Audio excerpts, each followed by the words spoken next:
우리 옆사람 같이 인사하겠습니다. 잘 오셨습니다. 이렇게 인사하겠습니다. 잘 오셨습니다. 네, 잘 오셨습니다. 오늘 말씀 주시는 5번째 시간으로 이제 77절에 대한 얘기를 좀 하려고 합니다. 지금까지 살펴본 절기는 6월절, 무교절, 초실절 이렇게 있습니다. 이 세 절기는 날짜가 서로 연결되어 있어서 한 절기처럼 이루어집니다. 6월절에 하나님께서 명령하실 때 바로 무교절을 동시에 명령하셨고, 그리고 그 무교절 가운데 바로 초실절이 있다는 거죠. 바로 6월절은 다른 것이 아니라 예수님의 그 십자가를 통한 구원을 얘기합니다. 그리고 무교절은 바로 구원에 합당한 모습으로 이제 죄가 없는 자의 모습으로 살아가는 것을 얘기하고 있다는 거죠. 그래서 예수님께서 우리를 위해서 십자가를 죽으시고 우리를 구원하셨잖아요. 바로 그래서 우리는 바로 그 6월절의 역사를과 동일하게 바로 죄를 넘긴 그리고 하나님의 그 심판을 넘어가는 그런 일들을 경험하게 된다는 거죠. 그래서 우리가 그런 구원의 삶을 살고 있다는 겁니다. 이 구원의 삶이라고 하는 것은 다른 것이 아니라 우리 죄와 멀리 있다는 거죠. 그러니까 예수님께서 우리의 모든 죄를 사하셨기 때문에 우리는 더 이상 구원받은 자로서 똑같은 죄를 범하는 대로 살면 안 된다는 거죠. 그래서 6월절을 통해서 우리가 새 생명을 얻었으니까 이제 새로운 삶, 즉 죄가 없는 삶, 죄를 멀리하는 삶, 또 죄를 이기는 삶으로 바뀌어 나가야 된다는 겁니다. 바로 그것이 이제 무교절이라고 하는 걸 통해서 우리가 새로운 삶을 준비하고 또 그것을 훈련해 나가는 삶을 산다는 거죠. 이 과정 속에서 이제 하나님께서 우리가 보여주신 것이 뭐냐면, 너가 죄의 문제가 해결되면 너에게 어떤 일이 일어나냐면 바로 새로운 생명이 있게 되는 거야, 이렇게 얘기한다는 거죠. 그게 바로 초실절을 통해서 드러낸다는 거죠. 바로 그 6월절 이후에, 바로 3일 이후에 바로 예수님께서 부활하셨는데, 바로 6월절의 그 3일 끝에 다시 하나님께서는 초실절을 명령하셨다는 겁니다. 그래서 우리에게 바로 예수님의 그 십자가가 있는 것은 그냥 그 십자가를 통해서 죄를 사함받는 것, 이걸로 끝나는 것이 아니라 우리에게 새로운 생명이 주어진다고 하는 것을 얘기하고 있습니다. 바로 그래서 우리가 초실절을 통해서 바로 예수님의 부활을 다시 한번 깨닫게 된다는 거죠. 오늘 살펴보려고 하는 그 77절입니다. 그 오늘 77절은 초실절과 연결되어 있습니다. 바로 이스라엘은 2번의 수확 기간이 있다고 얘기했죠. 바로 그 가을에 이제 우기가 시작될 때 그 보리하고 밀을 같이 이제 파종을 하게 됩니다. 그러면 보리는 먼저 수확을 하게 되고, 또 그리고 수확이 끝나면 이제 밀을 수확하게 된다는 거죠. 보리가 수확이 될 때 이것을 바로 초실절이라고 얘기하고요. 그리고 초실절이 끝난 다음에 이제 두 번째 수확기, 그 밀을 수확할 때 바로 그 77절이 해당이 됩니다. 그래서 우리가 77절 하면 우리가 지금 교회에서 기념하고 있는 절기를 얘기한다면 추수감사절로 많이 비유를 합니다. 그래서 추수감사절을 그 77절이 수확절이잖아요. 그래서 그 추수감사절을 우리는 77절하고 비교한다는 거죠. 그래서 우리 그 현대 그 교회에서 77절 또는 추수감사절을 언제 기념하냐면요, 바로 수확한 이후죠. 그래서 미국 같은 경우에 11월 첫 마지막 주 이따 추수감사주의잖아요. 그러니까 그들의 농사의 환경을 보게 되면 그때 되는 거고요. 그래서 그 한국 교회에서는 언제 지내는 교회들이 많냐면 추석 때 지내는 경우들도 꽤 있습니다. 그래서 추수감사절은 딱 어떤 부활절이나 이런 것처럼 날짜가 정해져 있는 것이 아니라 바로 그 교회마다 공동체마다 정한다는 거죠. 저희는 이제 11월 첫째 주에 중간고사 끝난 다음에 저희는 그 추수감사절을 지내기도 합니다. 그건 우리 교회 환경에 따라 마찬가지라는 거죠. 이 77절이 농사의 의미 또는 수확의 의미가 있지만, 사실은 이거는 그런 수확의 의미라기보다는요, 바로 영적 의미가 더 중요합니다. 왜냐하면 우리가 봤듯이 절기의 구조를 보게 되면 유대인들이 7개 절기를 중요하게 여긴다고 했잖아요. 그 앞쪽에 6월절, 무교절, 초실절, 그 다음에 77절, 이게 한 묶음으로 묶여 있고요. 뒤에 나팔절, 속죄절, 초막절이 한 묶음으로 되어 있습니다. 근데 이 앞쪽은 다 뭐랑 연결되면 6월절과 관련되어 있다는 거죠. 6월절은 하나님의 구원의 역사와 관련되어 있다는 겁니다. 그래서 이것은 하나님께서 이 절기 6월절을 통해서 77절까지 줬던 그 이유는 뭐냐면 6월절을 시작한다는 거예요. 6월절을 통하여서 계속 연결된다는 거죠. 그래서 6월절은 뭐예요? 우리가 새로운 생명을 얻는 것. 그렇기 때문에 이거는 영적인 우리의 새 생명을 얻는 것과 관련이 있다는 것입니다. 그러니까 우리는 7.7절을 단순하게 그냥 수확해서 겨동사에서 수확한다. 그래서 우리는 가을에 추수감사절을 지내는 걸 7.7절을 여기기에는 그 7.7절의 의미를 영적 의미를 다 없애고 그냥 수확하는 것, 육체의 의미만 갖고 생각하게 된다는 겁니다. 그렇지만 사실은 이 7.7절은 바로 육의 의미, 우리 환경의 문제가 아니라 바로 영적인 의미로 가야 된다는 거죠. 우리가 이 6월절을 하나님께서 이제 그 너의 새해 첫 달로 그 명령하셨잖아요. 그 이유는 뭐겠습니까? 너에게 가장 중요한 것은 뭐냐면 나와 너하고 있었던 사건을 통한 관계야 이렇게 얘기하는 거잖아요. 이게 카이로스적 시간이잖아요. 그러니까 하나님과 나하고 맺었던 시간들, 그 시간들을 내가 이제 기억하는 것이죠. 그래서 그 시간을 통하여서 우리가 하나님과 계속해서 관계를 붙잡고 가는 거죠. 우리가 이제 성경을 보게 되면 재밌는 게 뭐냐면 그 성경에 나와 있는 쭉 인물들을 흘러가는 그 삶들을 보게 되면 이 카이로스적 시간에 대한 얘기를 되게 많이 합니다. 그러니까 카이로스적 시간을 기억하는 방법은 두 가지예요. 하나는 시간을 기억하는 거고요. 또 다른 하나는 장소를 기억하는 겁니다. 왜냐하면 사건이라고 하는 게 다 그런 거잖아요. 사건이라고 하는 것은 어떤 거냐면 발생한 시기와 장소가 있어요. 누구와 함께 있잖아요. 근데 누구와 함께는 항상 하나님이니까요. 그렇죠? 그러면 우리가 기억하는 것이 누구, 언제, 누구와 함께. 그러니까 언제, 어디서 이것이 되게 중요하다는 거죠. 뭐 우리가 이제 야곱이라든가 아브라함도 마찬가지로 베델 항상 행사를 이제 이뤄가는 걸 보게 되면 하나님이 뭔가 역사를 주셨을 때 항상 거기서 예배드리잖아요. 그렇죠? 뭐 대표적으로 그렇죠. 저 야곱이 도망가서 가다가 베델에서 잠들잖아요. 그래서 막 절망하고 있다가 베델에서 하나님을 만나서 꿈꾸죠. 그리고 나서 거기서 이제 그 돌베개를 초석으로 해서 제사를 지내고 그리고 그것을 새 이름을 준다는 거죠. 그리고 나서 이제 갔다 와가지고 다시 이제 그 라반의 집에서 계속 있다가 다시 돌아오잖아요. 그때도 언제 바로 이 베델적을 다시 기념을 합니다.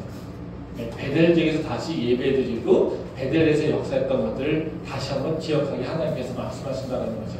그래서 장소를 기억하는 방법이 있어요. 그리고 또 다른 하나 아까 우리 지금처럼 시간을 기억하는 방법이 있다는 거죠. 그래서 우리가 절기를 지킨다는 건 뭐냐면요. 시간을 기억함으로써 그 시간을 통해서 하나님과 나하고의 관계를 우리가 다시 한번 나에게 리마인드 시킨다고 생각하시면 됩니다. 우리가 기념일 갖고 있는 이거 바로 그런 거잖아요. 그래서 그 기념일을 통해서 하나님을 기억하는 겁니다. 그래서 우리는 그 하나님과 나하고의 있었던 그 관계들, 새로운 그 맺었던 경험의 사건들을 기억하게 되면 우리가 카이로스적 시간의 개념으로 살아갈 수 있다는 것을 얘기하고 있습니다. 그래서 우리는 구원받은 이후에 하나님과 관계하면서 내 삶에서 하나님의 역사하심을 기억하면서 지금 하나님이 나를 어느 쪽으로 인도하고 있는가라고 하는 것을 보면 된다는 거죠. 우리는 이제 신앙생활을 하면서 믿음을 가지고 그냥 나 믿고 있어 그럼 잘 살아. 나 기도하고 있어 그럼 잘 사네 이렇게 생각하잖아요. 그렇지 않아요. 그러니까 신앙은 지금처럼 하나님께서 6월절과 무교절과 초실절과 7.7절을 주시면서 우리를 계속해서 변화시키고 계세요. 그럼 다시 말하면 나도요 하나님께서 인도하실 때 그냥 목적 없이 가는 것이 아니라 계속해서 나랑 뭔가 새로운 일을 해가시면 한다는 거죠. 근데 우리는 계속해서 그 과거에 난 믿었어. 나 십자가의 일정에서 구원받은 걸 내가 확신해. 그럼 그 자리에 머물러 있는 경우가 참 많다는 거예요. 이거요 문제 있습니다. 왜요? 하나님과 함께 동행하는 삶이 아니기 때문에. 왜요? 하나님은 앞으로 가고 있는데 난 어디에 있습니까? 지금 머물러서 나 그냥 믿고 있어. 나 예수님 십자가로 나 구원받았어. 확신해. 이걸로 머물러 있다는 거예요. 근데 하나님은 어떻게 해요? 저 앞에 가고 있는 나는 이러고 있다는 거예요. 그러니까 우리 삶에서 문제가 일어나는 이건 뭐냐면요. 하나님하고 동행이 안 되는 거잖아요. 그렇죠? 네. 그러니까 나는 계속해서 내 신앙은 내가 어디에 있냐면요. 여기 예수님의 십자가에 있어요. 지금 6월절에 머물러 있어요. 근데 예수님은 우리한테 뭐라고 하세요? 네? 무교절 지나가고 너가 초실절 다 경험했고 이제 너가 7.7절에 이제 너의 삶이 이제 변화되는 환경에서 나팔절과 속죄절과 바로 그 초막절들을 경험해서 네가 살아야 되는데 나는 괜찮아요. 나는 예수님 십자가 믿고 있어요. 끝이에요. 그러면 하나님과 동행이 안 된다. 우리 삶에 인도하신 거는 계속해서 하나님의 목적을 갖고 가시잖아요. 그럼 그 목적 속에서 나를 이끌어가는 것이 있단 말이죠. 근데 나의 삶의 환경의 변화는 어디에 있냐면 바로 하나님의 목적하는 것에 나를 이끌어가는 과정 속에서 변화가 일어나는 거예요. 근데 그 하나님께서 나를 어느 쪽으로 좀 이끌어가고 있지 또는 이것에 대해서 감이 없거나 그걸 알려고 하지 않으면 어떻게 해요? 그 삶에서는 항상 고통과 고난이나 사건, 사고가 일어나게 된다는 거예요. 왜? 그래야지 우리가 틀어지니까 삶이 제 원래 자리로 오게 되니까. 그래서 우리가 계속해서 내 삶이 형통하고 평탄하길 원한다면 그냥 다 믿어요라고 하는 걸로 끝나는 것이 아니라 뭘 해야 됩니까? 하나님은 나를 지금 어디로 인도하고 있지라고 하는 것에 대해서 주파수를 맞춰야 돼요. 관심을 가져야 된다는 거예요. 그래서 우리는 카이로스적 시간의 그 흐름을 좀 그 원리를 이해하는 거고요. 이 절기를 통해서 바로 하나님이 인도하시는 것을 좀 생각하고 나에게 지금 어떤 상황에 무엇을 요구하고 있을까라고 하는 것, 이것을 다시 한번 생각할 필요가 있다는 것입니다. 그래서 우리가 이제 절기를 다시 한번 살펴보는 거라고 여러분들이 이해하시면 됩니다. 그래서 77절이라고 하는 것은 우리가 그냥 수학해서 감사해, 추수감사절이야 이렇게 생각하면 절대 안 되고요. 바로 나에게 구원을 이루시고 또 나의 영적인 열매를 맺기를 원하시는 바로 그 하나님의 기대와 또 하나님의 약속이 있다라고 하는 것을 염두에 두고 우리가 생각해 봐야 됩니다. 그래서 오늘 이 77절이라고 하는 사실 우리 신앙생활에서 굉장히 큰 변곡점이에요. 사실 이게 영적인 부분이 이제 절기 구조를 보게 되면 77절이 끝나잖아요. 나팔절은 이제 또 다른 의미가 좀 있습니다. 예. 근데 이 77절에서 이제 마무리되기 때문에 어찌 보면 이렇게 그 우리 신앙 삶에서 보게 되면요. 이끌어가는 과정이 물론 6월절에 엄청난 큰 사건이 이제 구원의 역사가 일어나지만요. 여기서뿐만 아니라 이제 77절이라고 하는 것에서 이렇게 딱 하나님이 또 다른 역사적 전환을 일으키는 것이 바로 77절입니다. 그래서 이 77절의 의미를 우리가 좀 잘 깨달을 필요가 있다는 것이죠. 그래서 오늘은 이제 77절에 어떤 신학적 의미가 있는지, 우리 지금 이 시대에 어떤 의미가 있는지를 생각해 보고요. 그리고 영적인 의미가 어떤 것이 있는지 한 3가지 정도 생각해 보고요. 특별히 성령님과 연결해서 이해를 좀 해보도록 하겠습니다. 첫 번째로 이제 77절의 그 영적 의미라는 것은 뭐냐면요. 성령 강림을 예표하고 있다는 겁니다. 그래서 77절을 통해서 하나님께서는 내가 너에게 성령을 부어줄 거야 이거라는 것이죠. 그래서 이 77절은 이제 구원받은 자가 매제된 삶이 무엇인지 그리고 그 삶이 어떻게 이루어지는지에 대해서 얘기하고 있다는 것입니다. 그래서 77절은 바로 성령의 임재를 통하여서 바로 구원받은 자가 새로운 삶의 열매를 맺게 하는 바로 그 역사적 전환점이 일어나는 것. 즉 오순절 성령 강림과 동일한 모습, 그 동일한 의미를 갖고 있다는 것입니다. 말씀 보도록 하겠습니다. 레위기 23장 15절에서 16절 말씀입니다. 같이 읽겠습니다. 안식일 이튿날 곧 너희가 요제로 곡식단을 가져온 날부터 세어서 7 안식일에 수요를 세우고 7 안식일 이튿날까지 합하여 50일을 계수하여 새 소제를 여호와께 드리되. 이 말씀은 이제 77절에 대한 하나님의 규례를 얘기하고 있죠. 12절에 보면, 15절에 보면요. 요제로 곡식단을 가져온 날부터 세어서 7 안식일 수요를 채우고 이거잖아요. 이건 다시 말하면 요제로 곡식단을 가져온 날, 이건 초실절을 얘기하는 거죠. 그러니까 초실절에 드려야 될 제사는 요제라고 했잖아요. 근데 요제를 드리는 방법은 곡식단을 들였다가 곡식단을 들었다가 놨다 하는 제사를 지낸다는 거예요. 그래서 그때부터 이제 7주일, 그러니까 7주죠. 그러니까 7일씩 7주, 49일이잖아요. 그렇죠? 그리고 그 이튿날이니까 어떻게 해요? 50일까지 채워서 이렇게 얘기한다는 겁니다. 그래서 우리는 77절, 7일씩 때는 주가 7개의 주가 있으니까 77에 49, 그래서 77절에 얘기하고요. 그리고 날짜로 따지면 초실절 이후에 플러스 1이니까 50일이잖아요. 그러니까 50이니까 오순입니다. 그래서 순이라고 하는 10개를 한 묶음으로 얘기하는 거고요. 10개가 5개 있는 날. 네? 그러니까 열일이 5개 있는 날. 바로 그래서 오순절이라고 얘기합니다. 그래서 그 초실절, 우리 77절은 바로 초실절과 연계되어 있어서 바로 하나님께서 우리를 통해서 열매를 맺게 하시는 것. 네. 이것을 바로 우리가 77절이라고 얘기하는 겁니다. 그럼 하나님께서 우리한테 원하시는 건 뭐겠습니까? 너희가 구원받아서 새로운 삶이 시작됐잖아요. 그렇죠?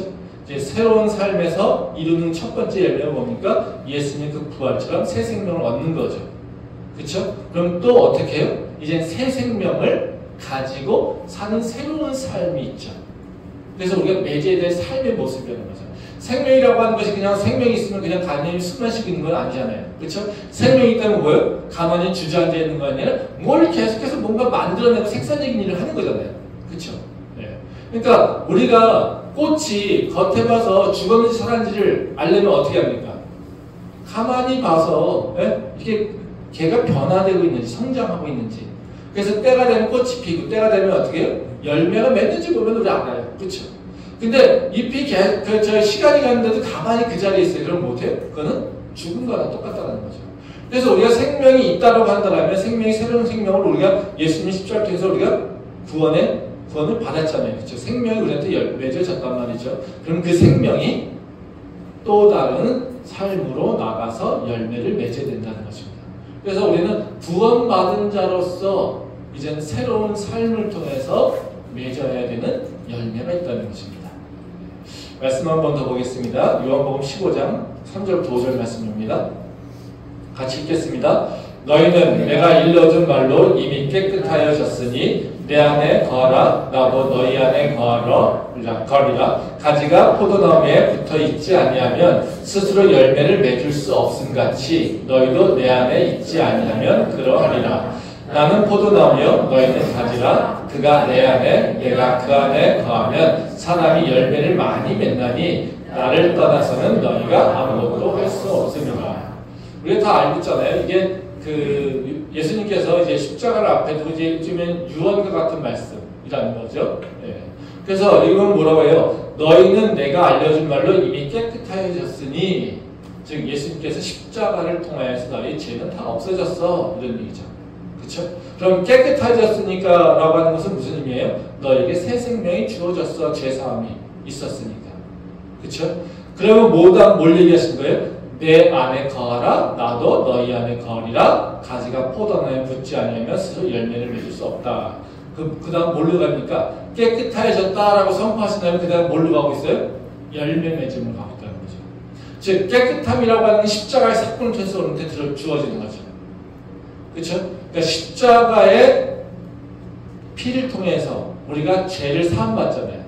그럼 깨끗해졌어요. 그럼 뭘 해야 됩니까? 열매 맺는 삶을 살아야 된다는 거죠. 그래서 우리는 열매 맺어야 되는 거라는 거죠. 그래서 초실절에서는 바로 깨끗해진 것에 대한 결과물 첫 번째 열매, 생명. 그렇죠? 네. 그럼 7절은 뭐예요? 이 생명 가지고 우리가 하나님이 기뻐하시는 열매를 맺게 되는 거예요. 근데 이 열매 맺는 방법이 뭐가 있습니까? 바로 하나님이 내 안에, 내가 하나님 안에. 즉 포도나무, 가지가 포도나무에 붙어 있을 때 많은 열매를 맺는 것과 똑같죠. 그래서 우리가 50일 동안 하나님한테 잘 붙어 있으면, 그래서 뭐를 통해서요? 무교절을 통해서 훈련을 하고, 그래서 계속해서 하나님한테 잘 붙어 있으면 우리가 어떻게 해요? 네. 수학의 열매를 얻게 된다는 겁니다. 그게 바로 우리의 삶이라는 거예요. 그래서 예수님을 믿으면 우리가 어떻게 해요? 예수님께서 기뻐하신 열매를 맺어야 돼요. 그래서 내가 진짜 내 믿음이 좋은가? 라고 하는 것을 보게 되면 어떻게 평가할 수 있습니까? 나는 지금 예수님이 기뻐하시는 어떤 열매를 맺고 있는가? 또는 어떤 열매를 맺으려고 나가고 있는가? 라고 하는 생각이 드는 거죠. 우리는 그 내 신앙을 평가할 때 그냥 어떻게 평가해요? 내 삶이 그냥 평탄하고 내 삶이 좀 다 잘 되고 있으면 우리가 어떻게 해요? 내 신앙에 문제 없는 것 같죠. 그렇죠? 네. 뭐 그 대표적인 게 그거잖아요. 네. 욥기를 보게 되면 네? 그 친구들이 너 신앙 문제 있어. 너 믿음 잘못했어. 네. 왜요? 네 고통당하니까. 그럼 자기는 고통당하니까 어떻게 해요? 자기는 다 믿음이 좋다고 생각한다는 거죠. 네. 믿음 좋은 사람이 있었습니까? 거기?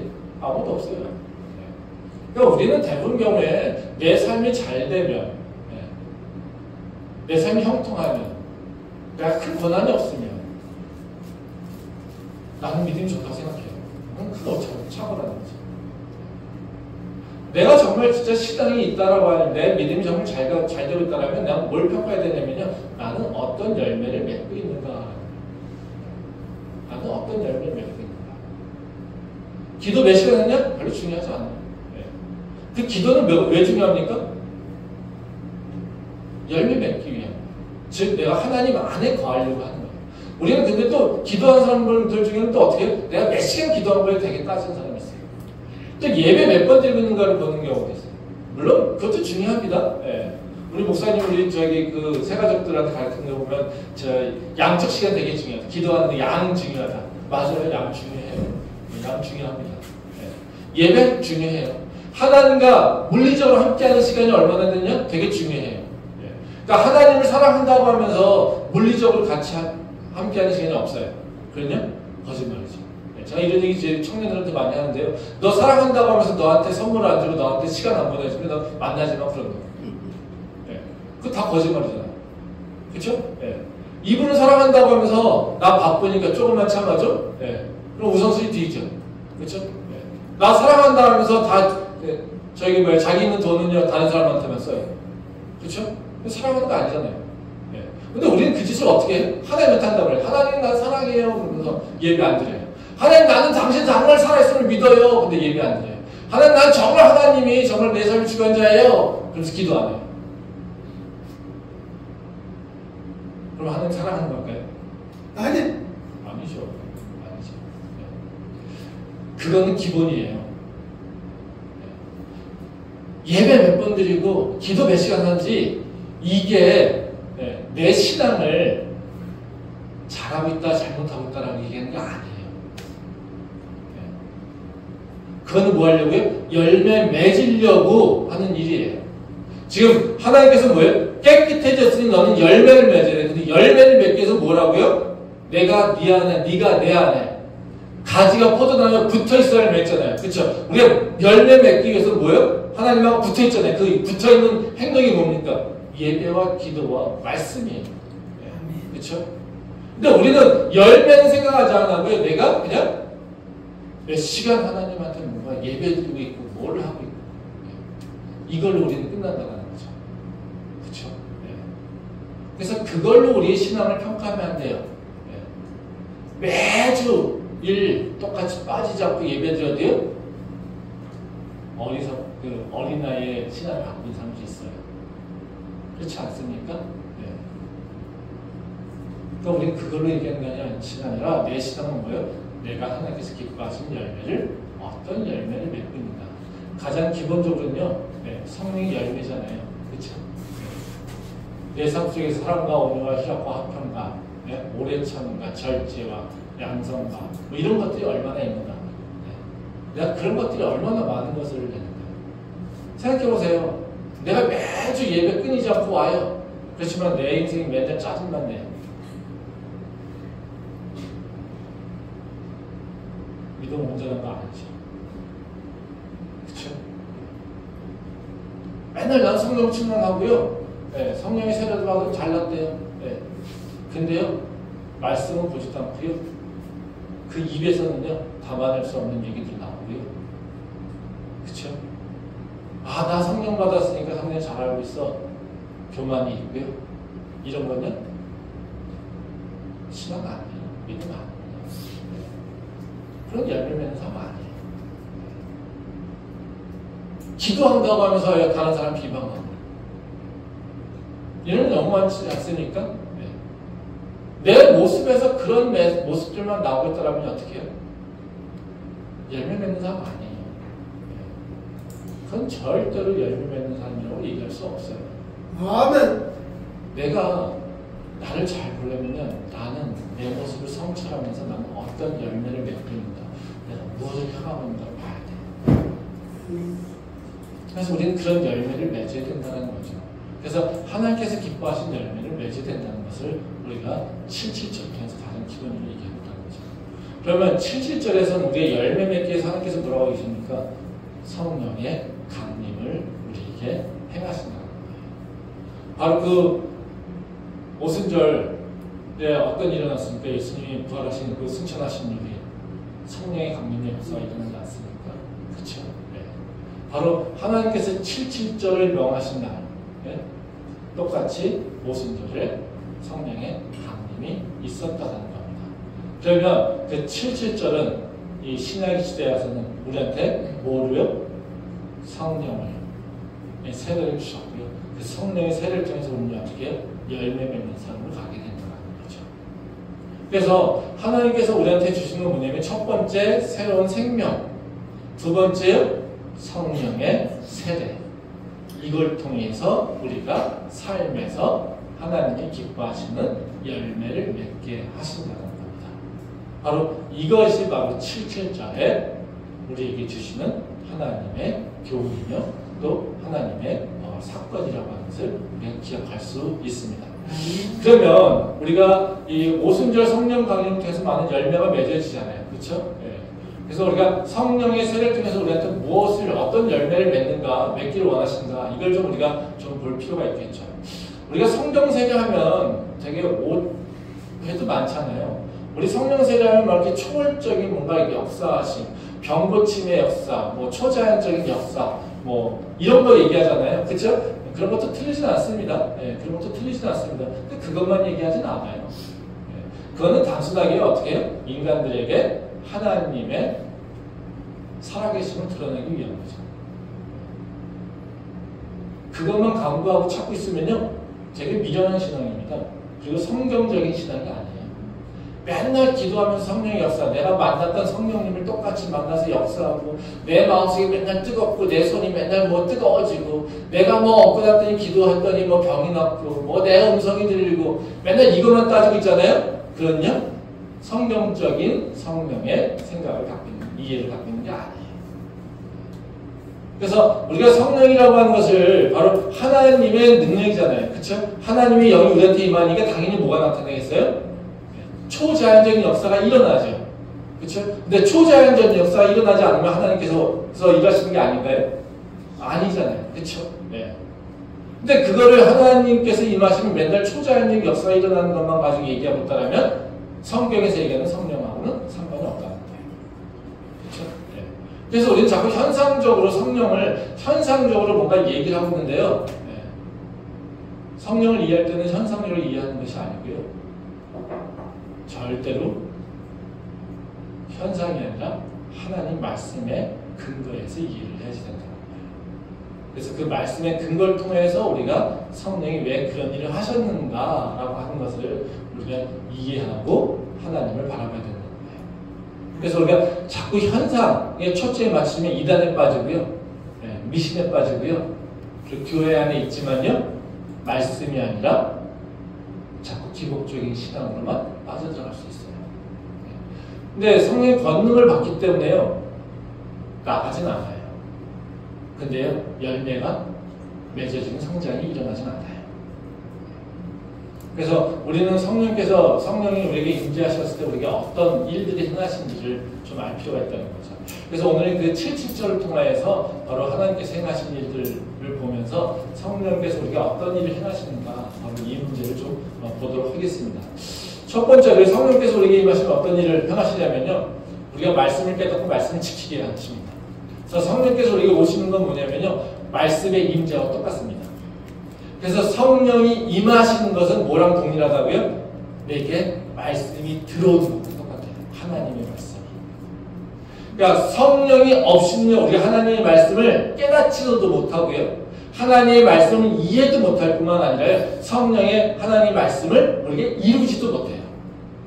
근데 성령이 내게 임하셔서 하는 일은 뭐냐면요, 하나님의 말씀이 내 가슴 속에 들어오는 거고요. 그러니까 우리가 많은 얘기로 얘기한다면 말씀이 렘마가 됐다. 즉 말씀이 내게 와서 내 마음속에서 역사해서 내가 새로운 삶으로 이제 그 말씀을 향해 나간다. 이런 얘기를 렘마라고 얘기하잖아요. 예. 뭐 렘마 이런 거 기억할 필요 없습니다. 뭐 이렇게 목사님들이 이제 뭔가 이렇게 독특한 기억을 하기 위해서 그런 얘기를 많이 하시는데, 가장 쉽게는 성령이 내게 임하시면 뭐가요? 말씀이 내게 들어온다. 이렇게 생각하시면 됩니다. 말씀 보도록 하겠습니다. 출애굽기 19장 1절 말씀입니다. 같이 읽겠습니다. 이스라엘 자손이 애굽 땅을 떠난 지 3개월이 되던 날 그들이 시내 광야에 이르니라. 이 출애굽기 19장은 이스라엘 백성들이 애굽을 떠나서 시내산에 도착한 날짜를 지금 얘기를 하고 있어요. 근데 여기 보면 3개월이 되던 날에 시내 광야에 도착했다라고 얘기합니다. 즉 시내 광야는 뭐예요? 시내산이 있는 곳이겠죠? 그렇죠? 네. 시내산이 있는 곳은 바로 모세가 하나님께 올라가서 율법을 십계명을 받은 것. 네, 이것이죠. 그러면 그것을 언제 받았냐를 생각해 이걸 알 수 있겠죠. 그렇죠? 네. 이거 끝난 다음에 하나님께서 이제는 내게 올라와 그렇게 얘기하신다는 거죠. 그래서 십계명을 받는 그 시기를 얘기하고 있어요. 그러면 이게 이제 언제냐라고 하는 게 중요한 건데 여기 3개월이 되던 날 이렇게 얘기하고 있잖아요. 네? 그러면 여기 보면 3개월이라고 하는 것을 두 가지로 해석이 가능합니다. 하나는 출발부터 애굽에서 출발한 것부터 해서 3개월 되는 날, 즉 90일이 지나는 날. 그렇죠? 네. 그렇게 해석할 수 있잖아요. 네. 그리고 또 어떤 건 어떻게 되냐면요. 여기에서 세 번째 달이 지나가는 날. 그렇죠? 그러면 1월달, 2월달, 3월달. 그렇죠? 네. 그러면 뭐 어떻게 되겠어요? 3개월이 되던 날이니까 어떻게 되겠어요? 3월 1일. 이렇게 얘기하겠죠. 네. 그래서 이제 여기서 뭐 이제 해석이 여러 가지인데요. 그러니까 우리 저 개역 개정에는 그냥 3개월 되던 날, 그래서 좀 모호하게 되어 있죠. 근데 유대인들은 그 77절을 언제 하냐면요. 바로 요 두 번째 의미, 즉 3월 1일 개념으로 이해한다는 거죠. 그러니까 다시 말하면 시내산의 시내광에 딱 도달한 건 뭐겠어요? 6월절 이후에 어떻게 해요? 3월의 첫째 날, 3월 1일이에요. 그럼 며칠 되겠습니까? 약 45일 정도 되겠죠. 그렇죠? 왜? 15일 날 6월절이잖아요.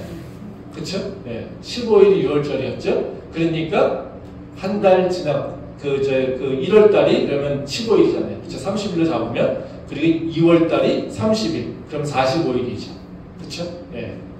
그러면 약 시내산에서 율법을 받는 날은 어떻게 되겠습니까? 약 오고 가고 하면 어림자가 50일 정도 된다는 거죠. 네. 그러면 이 오순절이라고 하는 날짜가 오게 되는 것은 뭐겠어요? 바로 모세가 하나님한테 십계명을 받은 날, 이스라엘 백성들에게 말씀이 들어온다고 이해한다는 거죠. 그래서 유대인들이 지금 77절에 하는 그 행위들은 뭐냐면요, 토라를 읽는 겁니다. 그러니까 모세오경을 읽는 거죠. 그러니까 77절에 왜? 77절에 모세가 십계명을 받았기에 우리는 다시 그것을 기념하여서 토라를 읽어내는 것. 그래서 하루 종일 바로 그 토라를 읽는다는 거예요. 그래서 여러 그 신학적인 논쟁도 있긴 하지만 많은 경우에는 바로 이 두 번째 가설, 즉 3월 첫째 날, 즉 3월 1일에 시내 광야에 도착했다라고 얘기한다는 거죠. 그러면 바로 그 오순절이라고 하는 시간에 바로 하나님께서 모세에게 말씀을 주셨다라고 얘기한다는 겁니다.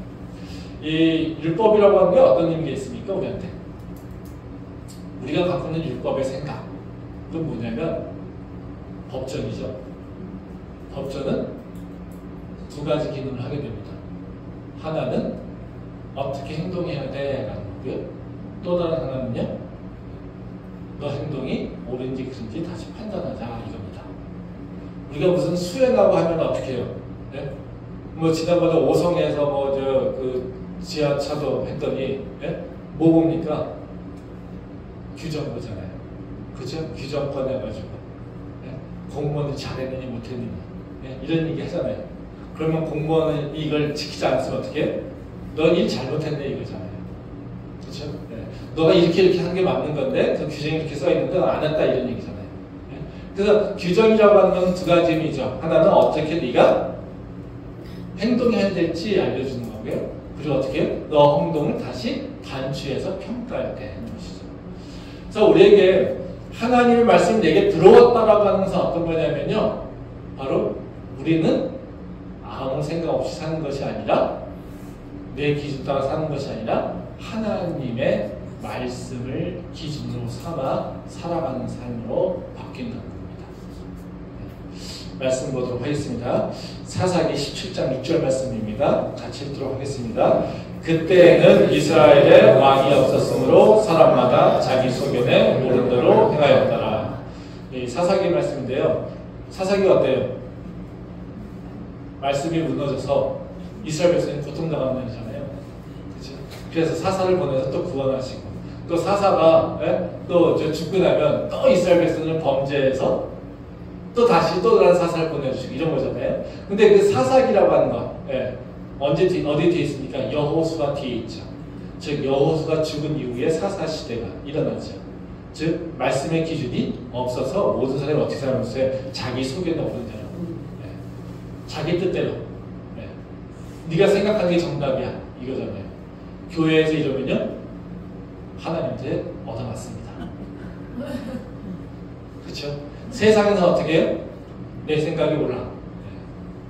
내가 생각하는 게 정답이야. 그렇죠? 교회에서는요 그렇지 않아요. 교회에서는 공동체 룰도 그래서 중요해요. 교회가 요새 청년들이 교회 안 나오는 이유가 시험하는 게 많다고 얘기를 하잖아요. 칭칭시험. 왜 그럴까요? 물론 윗사람도 어른도 틀리겠죠. 관습에 매어진 부분도 있습니다.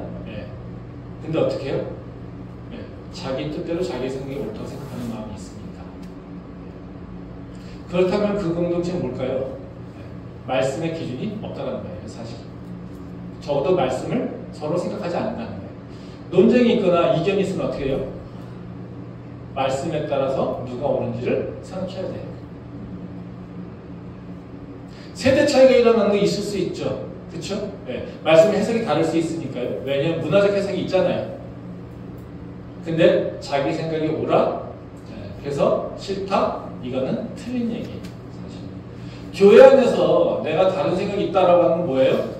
나는 다른 생각이 있는데 하나님 말씀에 비춰보는 그게 시작이 돼야 되는 거예요. 그래서 교회가 좀 이상해요. 이건요 틀린 얘기라는 거예요. 그래서 자기 소견을 따라서 살아가는 것, 이것은요 이방인의 생각이에요. 우리는요 언제나 뭐예요? 원칙이 있다라는 거예요. 그럼 내가 어떻게 할지 몰라? 그럼 뭐예요? 원칙을 다시 들여다보는 거예요. 그게 우리가 해야 될 일이라는 거예요. 또 하나 말씀 보겠습니다. 아모스 7장 7절부터 8절 말씀입니다. 같이 읽도록 하겠습니다. 또 내게 보이신 것이 이러하니라. 다림줄을 가지고 쌓은 강 곁에 주께서 손에 다림줄을 잡고 서섰더니 여호와께서 내게 이르시되 아모스야 내가 무엇을 보느냐? 내가 대답하되 다림줄이나이다. 주께서 이르시되 내가 다림줄을 내 백성 이스라엘 가운데 두고 다시는 용서하지 아니하리라. 이스라엘 백성들이 막 담을 쫙 쌌어요. 그랬더니 하나님께서 뭐라고 하세요? 야 하늘에서 다림줄 쭉 내리신다. 또 다림줄 쭉 펴가지고 성벽이 이 다림줄이 잘 맞춰서 짰는지를 보겠다는 거예요. 그리고 잘못 짰으면 내가 너희를 혼내겠다 이런 거죠. 뭐예요? 평가의 기준입니다. 즉 하나님께서 뭐 하고 있어요 지금? 이스라엘 백성들이 자기 소견에 따라서 뭔가 계속 만들어가고 있어요. 하나님은 어떻게 해요? 다림줄을 넣어서 내가 다시 평가하겠다라고 하는 것을 얘기하고 있다는 거죠. 우리는 세상 사람과 구별되는 것, 당연히 첫 번째 뭐예요? 예수를 믿는 거예요. 그렇죠? 근데 나 예수 믿어, 나 달라, 이건요 충분하지 않아요. 난 예수를 믿기 때문에 나는 너랑 다른 생각하고 그 다른 방식으로 행동해 이거예요. 제가 맨날 그런 얘기 하잖아요. 예수 믿는다고 하면서 나 회식 안 해, 나 술 안 먹어. 그래서 딱 술잔 엎으면 어떻게 해요? 뭐 그거 옳지 않다는 얘기가 아닙니다. 근데 그 짓 하기 전에 뭐 하라고요? 평소에 혼자 가서 손해봐야 된다는 거죠. 세상 사람과 똑같이 살면서 더 이익 보려고, 더 많은 걸 가져가려고, 더 싸우고 난리쳐요. 그런데 뭐라고 하면 나 예수 믿거든? 그럼 저라도요 한 대 때리고 싶어요. 근데 믿지 않는 사람은요 한 대가 아니라 두 대로 펴시겠죠. 그렇죠? 맨날 세상에서 그러고 사니까 크리스찬들이 욕먹는 거 아니겠어요? 그렇지 않습니까? 우리가 달라. 나 예수 믿어가 아니라 예수 믿기 때문에 나는 다른 행동을 하는 거예요. 이게 되게 어려운 얘기입니다. 저도 이거에 자유롭지 못해요. 그렇기 때문에 우리는 두려운 마음을 사는 거죠. 그래서 우리한테는요 어떤 거냐면요 하나님이 믿었어요. 그러면 우리한테 뭐가요? 말씀이 들어와 있는 거예요. 말씀은 어떻게 해요? 우리 삶의 기준이 되는 거예요. 우리가 어떻게 살아야 돼? 내가 항상 뭘 할 때요? 어떻게 살아야 될까를 계속해서 말씀에 비춰보는 거예요. 이 말씀이 없을 때는 어떻게 해요? 그냥 자기 소견대로 자기 생각대로 살아가는 거예요. 그는 어떻게? 이방인들의 삶이라는 거죠. 이방인들의 삶. 근데 77절에 오순절에 하나님께서 이스라엘 백성들에게 행하신 일은 어떻게 해요? 십계명을 주셨다는 거예요. 그리고 오순절에 우리에게 또 성령께서 임재하셨죠. 그럼 뭐라고 연결됩니까? 십계명이 이스라엘 백성들이 들은 것과 바로 성령이 우리에게 임재하는 것과 동일한 거죠. 그래서 이 성령의 강림이 일어난 이후에 제자들은 어때요? 말씀을 들고 세상에 나가서 설교하죠. 그렇죠? 네. 그래서 그들이 선포한 건 다른 것이 아니라 예수님의 복음을 선포하기 시작했다는 거예요. 그래서 우리 믿는 자들에게 있어서는 어떻게 해요? 네. 말씀이 있다는 거고요. 그 말씀은 성령이에요. 즉 성령께서 우리에게 임하지 않으시면 사실 조명해 주지 않으면 우리가 말씀이 이해가 안 돼요. 우리가 자꾸 오해하고 문자적으로 해석하는 이유는 뭐였어요? 뭐 그 틀린 얘기는 아닙니다. 문자적으로 성경을 해석한다? 틀린 얘기는 아니에요. 네, 그런 노력 필요해요. 그건 무슨 얘기예요? 성경을 쓸데없이 상상하지 않는다는 거예요. 근데 문자적으로 성경이 해석하는 건 틀릴 때가 있어요. 이거를 문자적으로 해석하면요, 영적인 의미를 깨닫지 못할 때가 있어요. 근데 성경은 어떻습니까? 영의 글이에요. 육체의 글을 얘기하는 게 아니라요, 영성의 글이라는 거죠.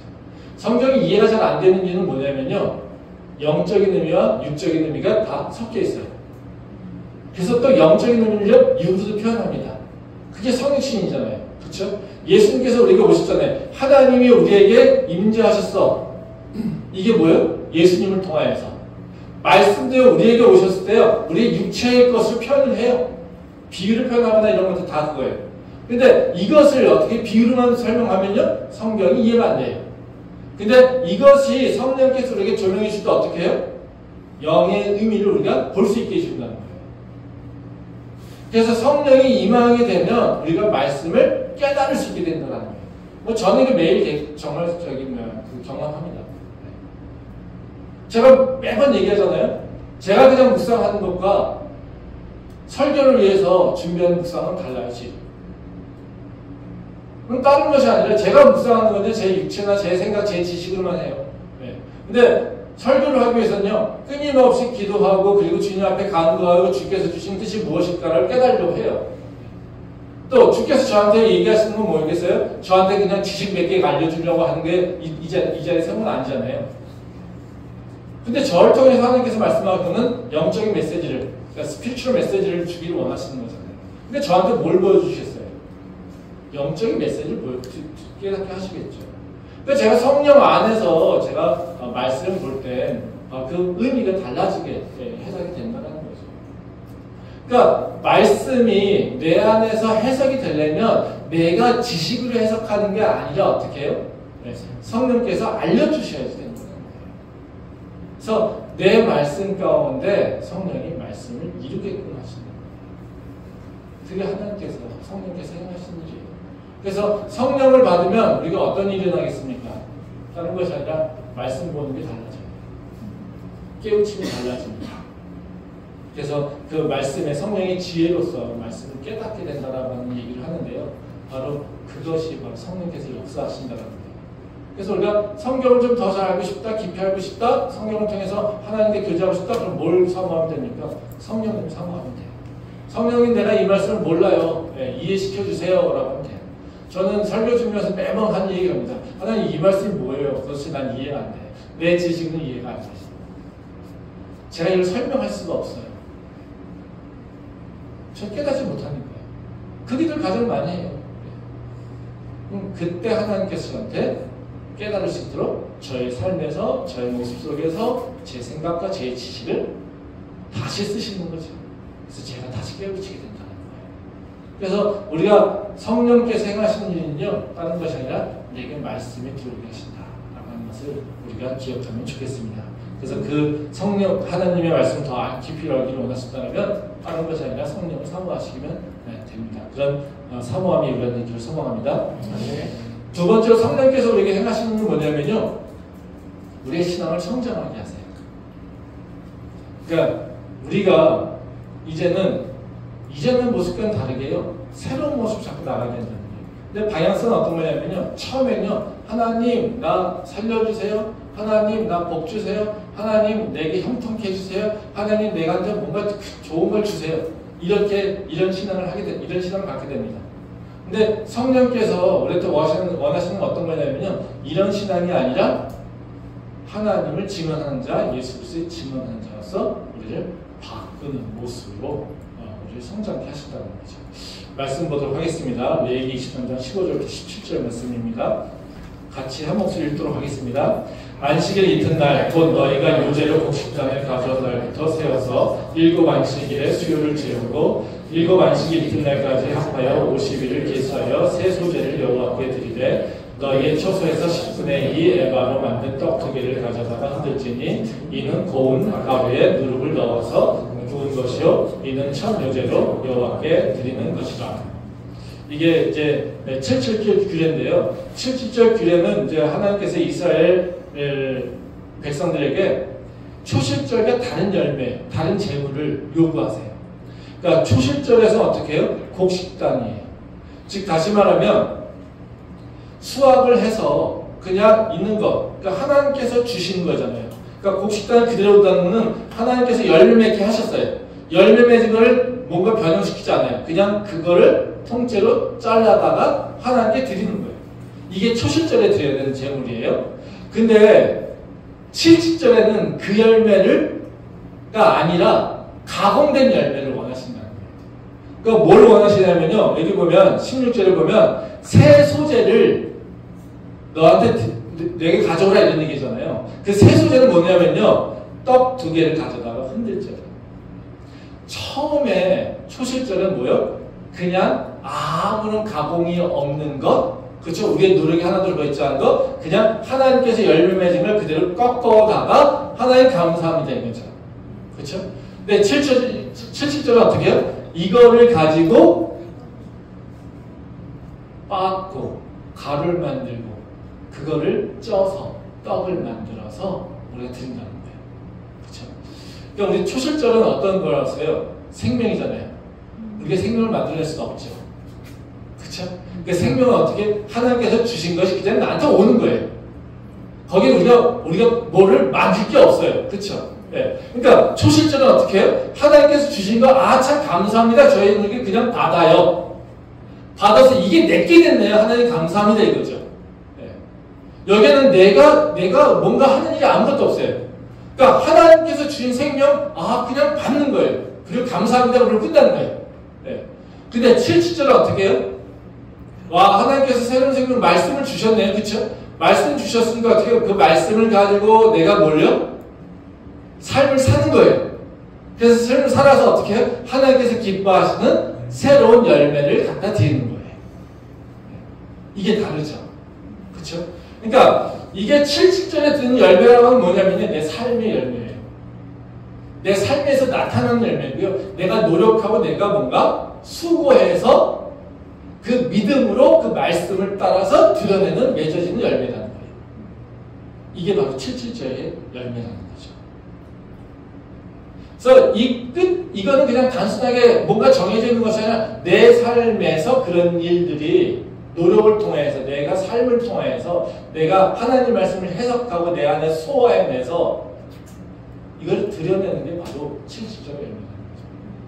그러면 그 사이 여러 가지인데 그 끝단은 뭐겠습니까? 목적으로 예수 그리스도의 증언자로 서는 거라는 거죠. 말씀 보도록 하겠습니다. 출애굽기 19장 4절부터 6절 말씀입니다. 같이 읽도록 하겠습니다. 내가 애굽 사람에게 어떻게 행하였은가? 내가 어떻게 독수리 날개로 너희를 업어 내게로 인도하였음을 너희가 보았느니라. 세계가 다 내게 속하였나니 너희가 내 말을 잘 듣고 내 언약을 지키면 너희는 모든 민족 중에서 내 소유가 되겠고 너희가 내게 대하여 제사장 나라가 되며 거룩한 백성이 되리라. 너는 이 일을 이스라엘 자손에게 전할지니라. 이 말씀을 이렇게 보다 보면 무슨 말씀이 자연히 생각납니까? 좀 앞서 봤던 요한복음 15장 말씀이 생각나는 거죠. 그렇죠? 거기 보면 뭐라고 써있습니까? 5절을 보면 세계가 다 내게 속하였나니 너희가 내 말을 잘 듣고 내 언약을 지키면 너희는 모든 민족 중에서 내 소유가 되겠고 이런 얘기죠. 그렇죠? 네. 예수님께서 제자들에게 뭐예요? 내가 너 안에, 너가 내 안에. 그럼 너에게 열매를 맺어. 이런 얘기 하시잖아요. 그쵸? 예. 여기 똑같죠? 예. 너희가 내 말 잘 듣고 내 언약을 지키면 너희 음식 중에 내 소유가 될 거야. 너희가 내 안에 들어오게 될 거야. 이런 얘기잖아요. 그쵸? 예. 근데 그러면 그 다음에 얘기했은 게 뭐예요? 너희가 내게 대하여 제사장 나라가 된다. 그리고 거룩한 백성이 되니라. 우리가 어떻게 된다는 거예요? 하나는 거룩한 백성이고 하나는 제사장이 된다. 제사장은 뭐예요? 증언하는 자를 얘기하는 거죠. 그렇죠? 네. 그래서 예수님께서 너희가 많은 열매를 맺을 거야. 그럼 너희가 무슨 열매예요? 하나님 예수 그리스도 복음을 선포하고 증언하는 자가 될 거야. 너희는 제사장이 될 거고 너희는 거룩한 백성이 될 거야. 이렇게 얘기하고 있다는 거죠. 말씀 한번 더 보겠습니다. 누가복음 24장 46절부터 49절 말씀입니다. 네, 같이 읽겠습니다. 또 이르시되 이같이 그리스도가 고난을 받고 제3일에 죽은 자 가운데서 살아날 것과 또 그의 이름으로 제사함을 받게 하는 회개가 예루살렘에서 시작하여 모든 족속이 전파될 것이 기록되었으니 너희는 이 모든 일의 증인이라. 볼지어다 내가 내 아버지께서 약속하신 것을 너희에게 보내리니 너희는 위로부터 능력으로 입혀질 때까지 이 성에 머물러 하시니라. 예수님께서 제자들에게 원하시는 그 마지막 볼이 뭡니까? 이 모든 일의 증인이라 이렇게 얘기하는 거죠. 그렇죠? 네.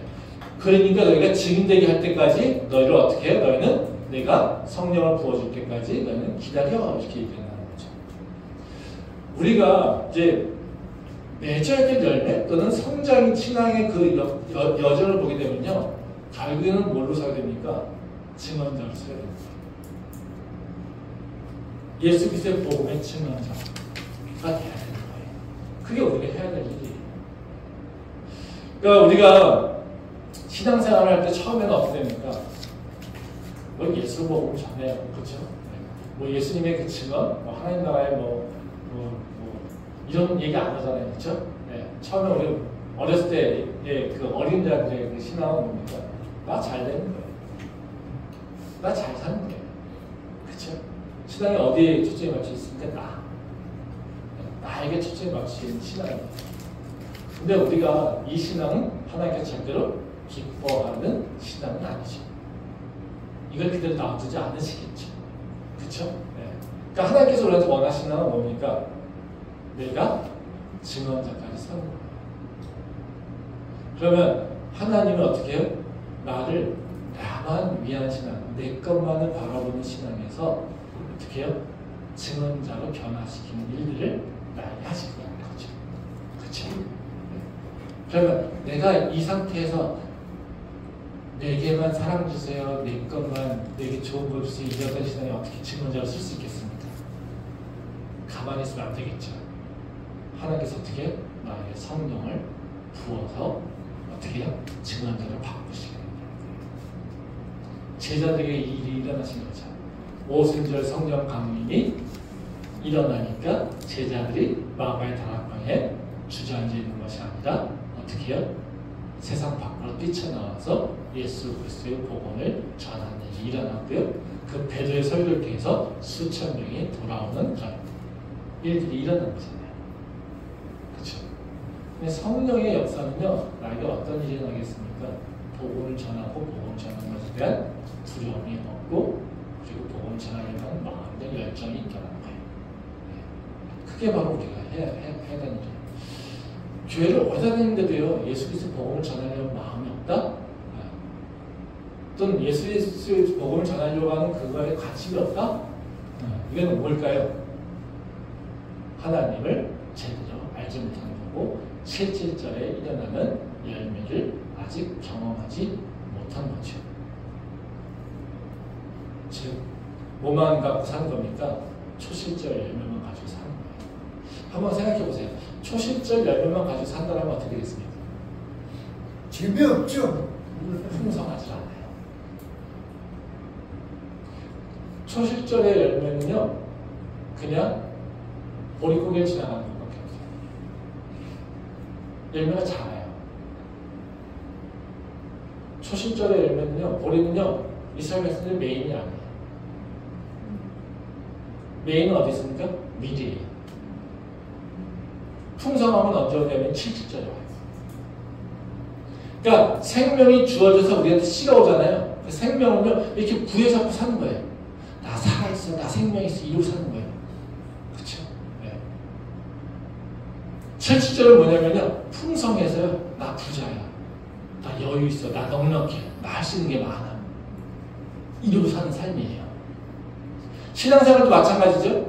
맨날 하나님 얼굴 다 인상 다 쓰그러져가지고 교회 다닌다고 하는데 다 맨날 인상 쭉 쓰고 있으면서 맨날 하나님 나 맨날 힘들어요. 나 좀 구해주세요. 나 좀 도와주세요. 나 맨날 나 힘들어요. 나 맨날 세상에서 너무 힘들어요. 세상에서 할 일이 너무 많아요. 내 인생이 이렇게 고달퍼요. 이러고 살아요. 그쵸? 네. 뭐만? 초식절만 갖고 있어요. 그게 아니라 하나님 내가 힘들어요. 근데도요 나는요 그래도요 내 삶 속에서 어떤 상황이 있어도요 내가 해야 될 일은 예수 그리스도 전하는 거죠. 내가 하는 일은 하나님의 영광을 나타내는 거죠. 나 힘들어요. 그래도 하나님 나는요 하나님의 백성으로 살 거예요. 지금 내가 아무것도 가진 거 없어요. 그렇지만요 나는 하나님의 능력이 있어요. 내가 지금요 아무것도 가진 거 아무것도 할 수 있는 게 없지만 나는 하나님께서 나를 향한 계획이 있어요. 그렇죠. 그렇기 때문에 난 지금 소망을 갖고 있어요. 그렇죠? 아멘. 다르죠. 그러니까 성령의 역사를 통해서 하나님이 우리를 통해서 원하시는 것이 무엇인지를 알고 있는 사람과 전혀 깨닫지 못하고 있는 사람은 그 삶이 다르다는 거예요. 믿음이 있어도요 그 삶이 완전히 다르다는 거예요. 누군가는 그 예수 그리스도의 그 십자가 희생을 통해서 생명을 갖고 있지만 그지 않은 그 생명인데도 불구하고 맨날 나 힘들어요, 나 죽겠어요, 나 아무것도 할 수 없어요. 하나님 왜 나한테 이렇게 가혹하게 하십니까? 왜 나는 이렇게 실패만 하십니까? 맨날 원망하며 사는 자. 그래서 맨날 뭔가 주세요 막 하는 자. 이런 모습을 살게 된다는 거예요. 그게 바로 예수님이 그 오순절 성령의 강림을 경험하기 이전의 제자들의 모습 아닙니까? 근데 하나님께서 우리한테 그것을 원하지 않으세요. 하나님께서 우리를 이끌어 가시는 건요 바로 그 초실절에 머물러 있는 것이 아니라 우리를 자꾸요 실질적으로 끌어내신다는 거예요. 우리에게 어떻게 해요? 풍성한 열매를 맺게끔 우리의 삶이요 풍성하게끔 이끌어 가시는 거예요. 근데 그 우리 삶을 풍성하게 이끌어가는 그 과정 가운데는 성령의 열매가 있는데 그 안에서 성령의 열매가 일어나는 이를 통해서는요 내 신앙이 이제는 나 중심에서 이제 하나님 중심으로 내가 잘 되는 것에서 예수 그리스도의 복음 전하는 거예요. 바뀌어가게 된다는 거예요. 저는 제가 캠퍼스 연립에 목회하기 전에 즉 성령을 받기 전에 제가 했었던 저의 경험은 그거였어요. 무슨 학교에서 복음을 전해요.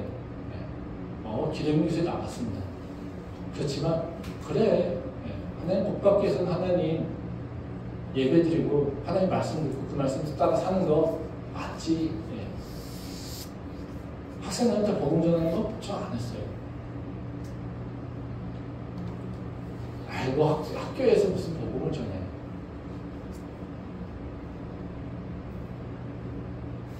근데 제가 캠퍼스 예배에서 와서 바꾼 건 뭐냐면요. 내가 어느 상황 가든지 기회를 찾아서 복음을 전할 수 있는 기회를 본다는 거죠. 그러면 저의 그 삶의 모습을 저는 고백하건데 그 전에 삶은 편했을지는 모르겠습니다. 육체적으로. 근데 그 삶은요. 절대로요. 풍성하지 않았어요. 맨날 세상에 쫓겼어요. 뭐 해야 돼, 뭐 해야 돼. 이것도 해야 돼, 저것도 해야 돼.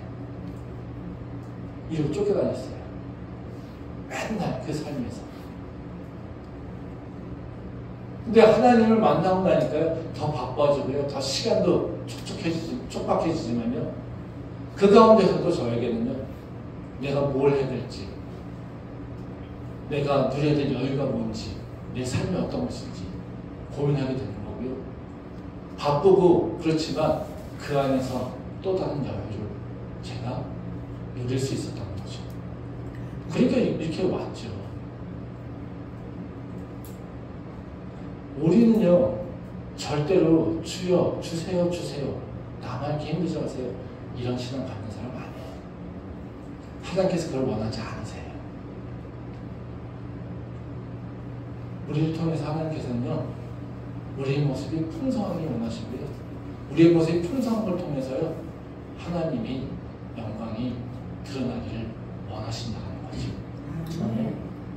그게 바로 그 일의 변화가 어떻게 해요? 성령이 우리에게 임할 때 일어난다는 겁니다. 그 역사하심이 우리 안에 있으면 좋겠습니다. 아멘. 우리 청년들 보면서요. 참 그게 답답해요. 그 젊을 때 하나님을 만난 엄청 큰 축복이거든요. 그 젊을 때 하나님을 만나서 하나님이 새롭게 나의 인생을 논하셨다는 건요, 엄청난 축복입니다. 근데 그 상황 가운데, 그런 축복 가운데 맨날 하나님을 보지 못하고, 또 저희 교회는 이 말씀과 성령 되게 강조하잖아요. 근데 그런데도 맨날 아무런 생각 없이 그저 복 주신다는 거, 이건 무슨 그 모습 속에서 맨날 아직도 힘들어만 하고 있는 그런 삶으로 나가는 것들, 이게 얼마나 미련합니까? 얼마나 미련합니까? 전 그거 보면서 참 안타까워요. 근데 이게 사람 입으로 안 되더라고요. 성령께서 역사하셔야지. 그래서 하나님께서 우리에게 새로운 성령의 그 기름 부심이 있으면 좋겠어요. 아멘. 그럼 마지막으로 세 번째로 하나님께서 우리한테 원하시는 건, 성령께서 우리에게 원하시는 그 행하시는 일은 뭐냐면요, 세상을 이기는 권능을 주신다는 겁니다. 즉 우리를요 이렇게 딱 밖으로 내는 것이 아니라 세상 가운데 딱 들어가도요, 너는 그 세상을 다 이길 수 있어. 네, 이런 권능을 우리한테 주신다는 거예요. 말씀 보도록 하겠습니다. 레위기 23장 17절 말씀입니다. 같이 읽도록 하겠습니다. 너희의 처소에서 10분의 2 에바로 만든 떡 2개를 가져다가 흔들지니 이는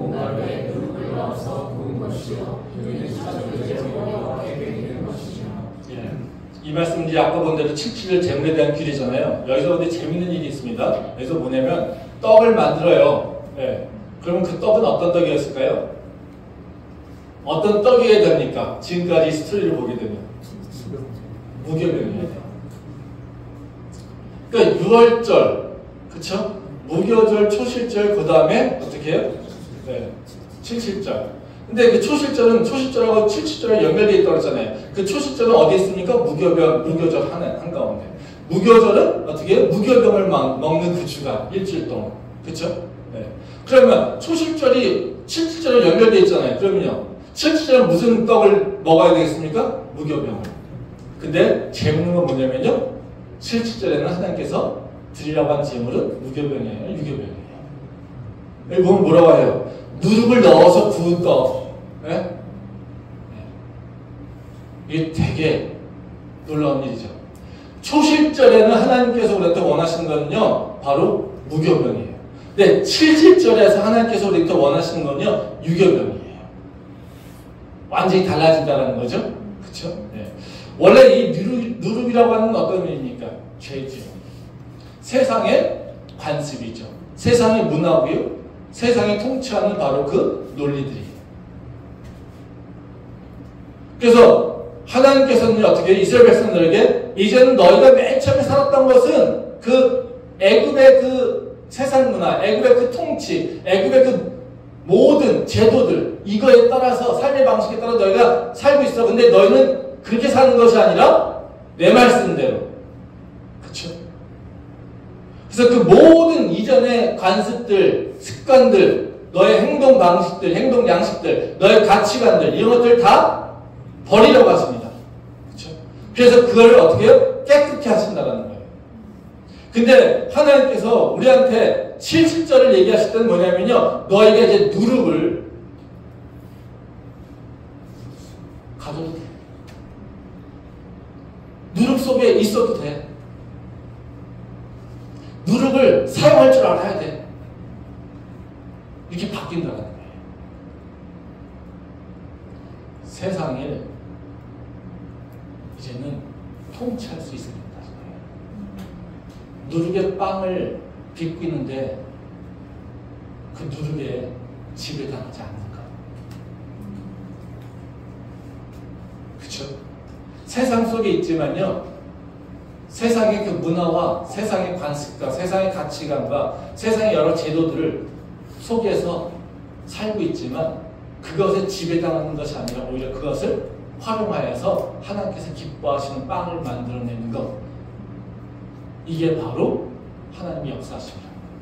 아멘. 어떻게 해요? 성령의 강림을 받았대. 성령의 세례를 받았을 때 거죠. 이걸 뭘로 표현하고 있어요? 하나님께서는 권능이, 예수님께서 권능을 표현한다는 거죠. 말씀 보겠습니다. 네, 사도행전 1장 8절 말씀입니다. 같이 읽도록 하겠습니다. 오직 성령이 너희에게 임하시면 너희가 권능을 받고 예루살렘과 온 유대와 사마리아와 땅끝까지 이르러 내 증인이 되리라 하시느니라. 여기 보면 예수님께서 뭐라고 하세요? 성령이 너희에게 임하시면 너희가 권능을 받고, 그렇죠? 예루살렘과 온 유대와 사마리아 땅끝까지 가서 복음을 전하게 된다. 이게 정말 성령이 뭐랑 연결됩니까? 권능. 그렇죠? 우리 권능하면 뭐라고 생각합니까? 이기는 거, 힘 있는 거, 파워 이런 거만 생각하잖아요. 그렇죠? 그럼 그 권능이 뭐냐는 거죠. 누룩을 다룰 수 있는 힘이에요. 세상을 다룰 수 있는 힘. 창세기 하나님께서 우리한테 뭐라고 하십니까? 이 땅에서 생육하고 번성하라, 이 땅을 다스려라. 그러니까 복음이라고 하는 건, 우리한테 구원이라고 하는 것은 어떤 거냐면요, 하나님의 창조 원리가 우리한테 회복되는 거잖아요. 그렇죠? 바로 우리가 놓쳐버렸던 그 권리를, 그 권세들을 우리가 회복하는 거잖아요. 그러니까 하나님께서 우리한테 우리를 창조할 때 우리한테 주셨던 건 뭐냐면요, 이 땅에서 생육하고 번성하고 이 땅을 다스릴 수 있는 능력을 우리한테 주셨어요. 근데 우리가 이걸 놓쳐버렸어요. 왜요? 죄 때문에. 그렇죠? 예수님께서 우리가 오셔서 어떻게 해요? 그 우리를 막아버린, 우리의 그 능력을 막아버린 그 어떻게 죄를 다 사해 주셨어요. 그리고 우리한테 어떻게 해요? 너희는 이제 다시 회복과에서 생명이 있는 걸 끝나는 것이 아니라 이제는 하나님께서 이 땅을 창조하실 때 우리에게 명하셨던, 우리에게 주셨던 그 약속들을 우리가 어떻게 해요? 이루는 거잖아요. 그러면 우리가 어떤 걸 회복해야 되는 겁니까? 바로 이 땅에서 생육하고 번성하고 이 땅을 다스리는 능력이 우리한테 회복돼야 되는 거예요. 그것은 다시 말하면 그냥 물리적으로 우리가 그들보다 힘이 센 것을 얘기하는 것이 아니라요, 그 땅 속에 있지만 그 땅에 절대로 지배당하는 존재가 아니라 그 땅을 다스려서 그 땅이 변화되게 만드는 거라는 거죠. 우리는 그걸 기대하고요, 그걸 구해야 돼요. 우리가 성령을 찾으면서 맨날 병 고칠 것만 기대하고 있잖아요. 성령을 구하면서 바로 그냥 내가 뭔가 신비한 체험할 것만 기대하고 있잖아요.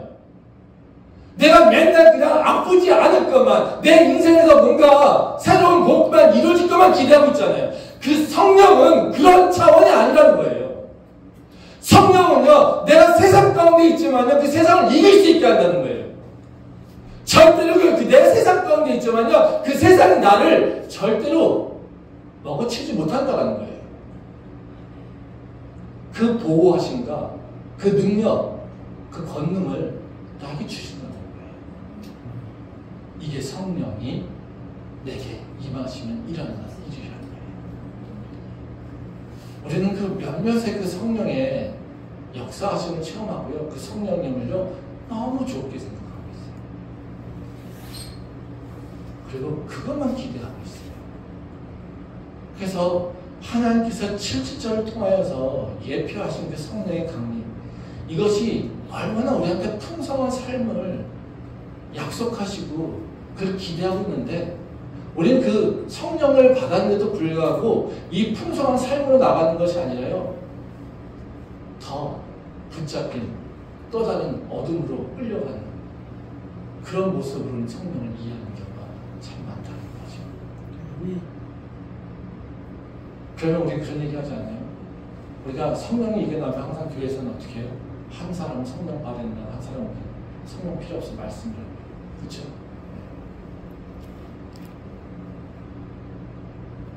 말씀과 성령은 같이 갑니다. 같이 가야만 해요. 성령 강조하는 교회에 말씀 없죠. 말씀 강조하는 교회에 성령 없죠.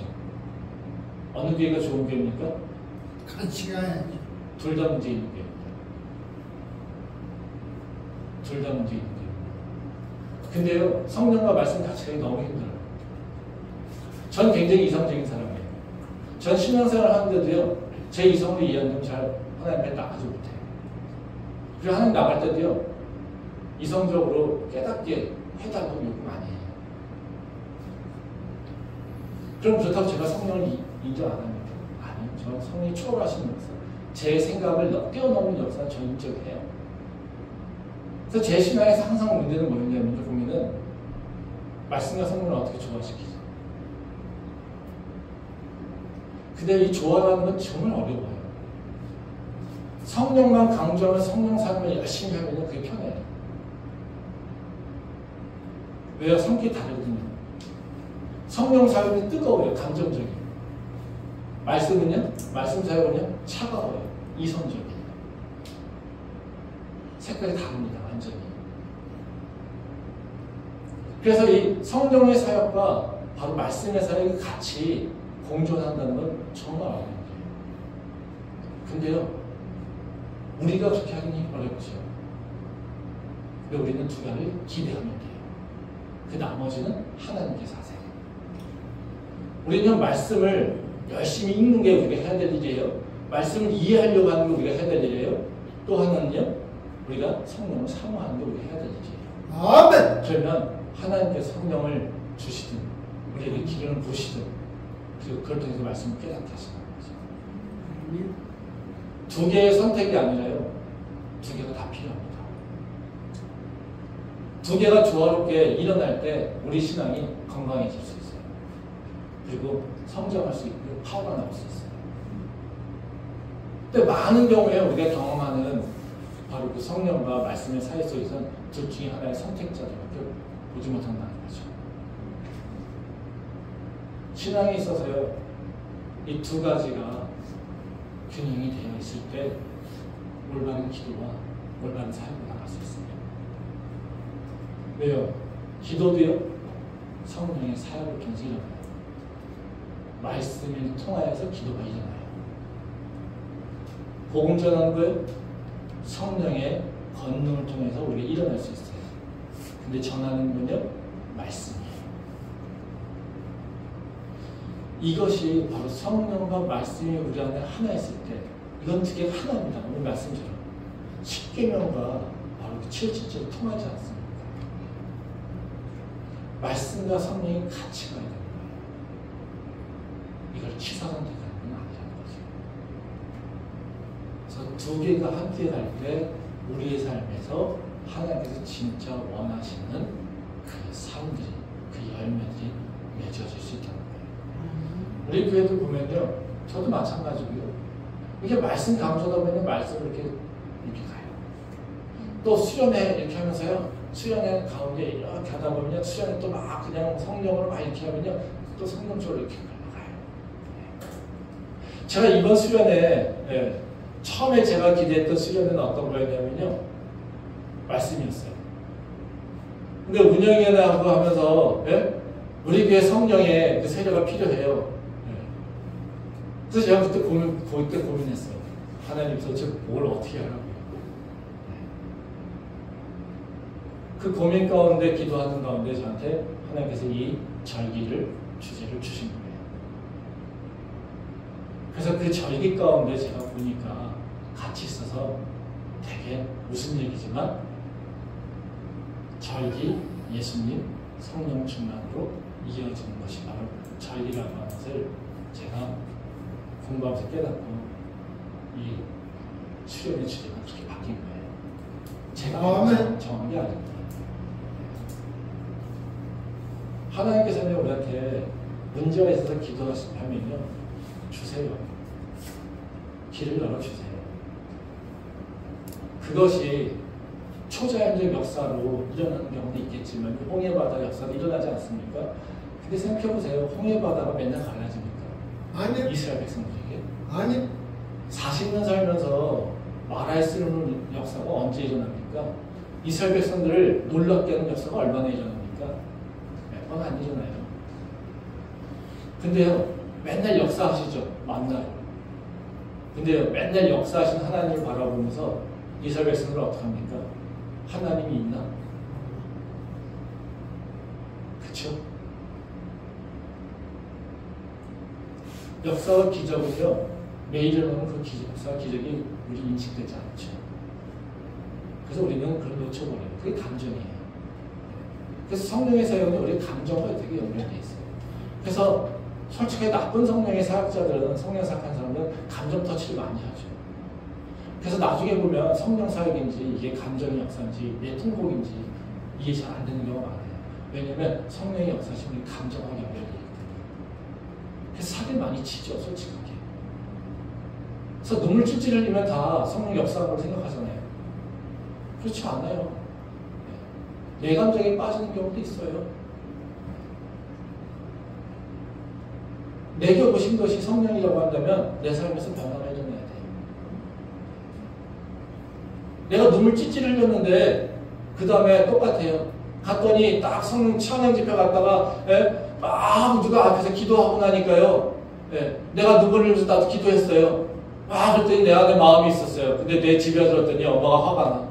엄마한테 온갖 소리 다 퍼져요. 성령 역사입니까? 아니요. 네? 그건요, 영화 보는 거랑 똑같아요. 공연장 가서 소리 보는 거랑 똑같아요. 성령은 그렇지 않아요. 왜? 성령은요, 우리의 감정을 통해서 우리가 만나시거든요. 근데 성령은요, 우리의 감정을 통해서 역사하시는 이유가 있어요. 왜냐면요, 성령이 우리에게 변화를 일으키려면 우리 감정의 변화를 일으켜야 돼요. 왜 말씀과 이 성령의 역사가 같이 필요하냐면요, 우리 삶을 바꾸는 건 어떤 거냐면요, 우리가 바꿔가려면 뭐예요? 내 발을 떼야 돼요. 그 발을 떼면 내 삶이 바뀝니까? 아니요. 이걸 견고하게 유지해 가야 돼요. 그러면 우리 삶에서 나를 움직이는 건 뭘까요? 감정일까요? 이성일까요? 감정이죠. 근데 내가 움직인 걸요, 계속해서 날 끝까지 끌게, 즉 영어로 얘기하면 스탠드 패스트하게, 네가 견조하게, 견고하게 거기에 쓰는 건 뭘까요? 말씀이에요. 말씀입니다. 그래서 성령 사역만 경험하고 나서요, 말씀이 없으면요, 갔다가 불 꺼지는 거예요. 근데 성령 사역이 없으면 움직이지 못해요. 왜요? 생각과 말씀이라고 하는 거는 계속 계산만 해요. 계산은요, 발을 띄지 못해요. 그래서 하나님께서는 우리한테 성령으로 역사에서 내 감정과 내 이성과 내 모든 걸 통제하시는 거예요. 그래서 뭘로 가요? 움직이게끔 하세요. 근데 움직여서 바이러스를 딱 틀린다면 그걸 가게끔 하고 날 끝까지 나를 계속해서 붙잡고 가는 건 뭡니까? 말씀이에요. 그래서 우리 삶이 내가 이 자리에 있다가 하나님께서 기뻐하실 때는 증언자를 쓰는 과정에서는 어떤 역사가 필요하냐면 두 가지 역사가 필요한 거예요. 성령의 역사로 내가 방향성을 트는 거고요. 그 틀어서 그 끝까지 붙잡고 가는 거는 약속하신 거 말씀이에요. 그래서 우리는 그 특성을 좀 이해할 필요가 있어요. 저도 목사님들 집회 많이 갔죠. 근데요, 이 두 가지를 얘기해 주는 분이 별로 없어요. 성령은 맨날 뚫겨. 사람 혼미케 만드는 감정. 제가 우리 교회에서 왜 통성기도 막 억지로 안 시키는데, 제가 왜 막 안수기도 안 하는데, 사람 혼미케 하고 싶지 않아서. 그런 방법으로 성령 만나러, 하나님 만나러 저는 원하지 않아요. 막 혼미케 해가지고 내 감성 막 불러일으켜서 뭔가 터트리는 거. 무당 맞잖아요.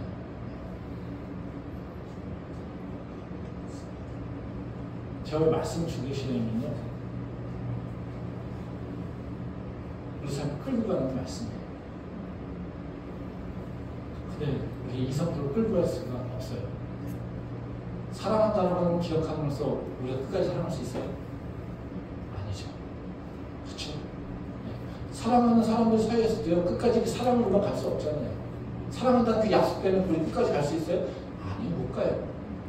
뭐가 필요합니까? 끊임없이 사랑한다는 고백이 필요해요. 끊임없이 사랑하는 감정적 교감이 필요해요.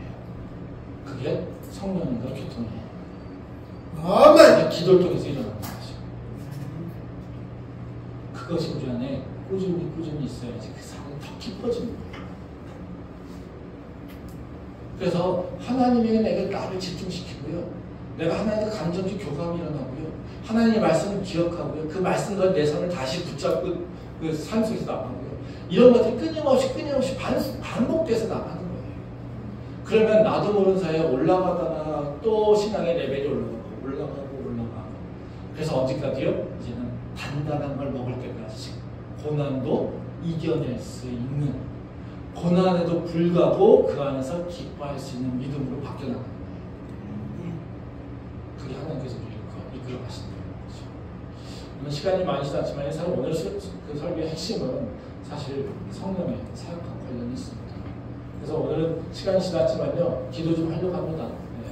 그래서 다른 기도 하려고 하지 않아요. 딱 한 가지 기도. 성령의 내게 임하여 주시옵소서. 우리의 성령을 받는 방법은 뭐가 있겠습니까? 구하고 자꾸 두드리는 겁니다. 산상순에 나오는, 야, 네가 밤에 친구가 왔는데 그 친구가 어려워서 음식을 구하면 나가 그에게 뭔가 주지 않겠니? 자녀가 아버지에게 떡을 구하고 자녀가 아기에게 아버지에게 고기를 구하면 좋은 거 주지 않겠니? 그 좋은 게 뭡니까? 성령이에요. 성령입니다. 그래서 우리는 다른 것이 아니라 구하고 자꾸 두드리면 성령이 임하십니다.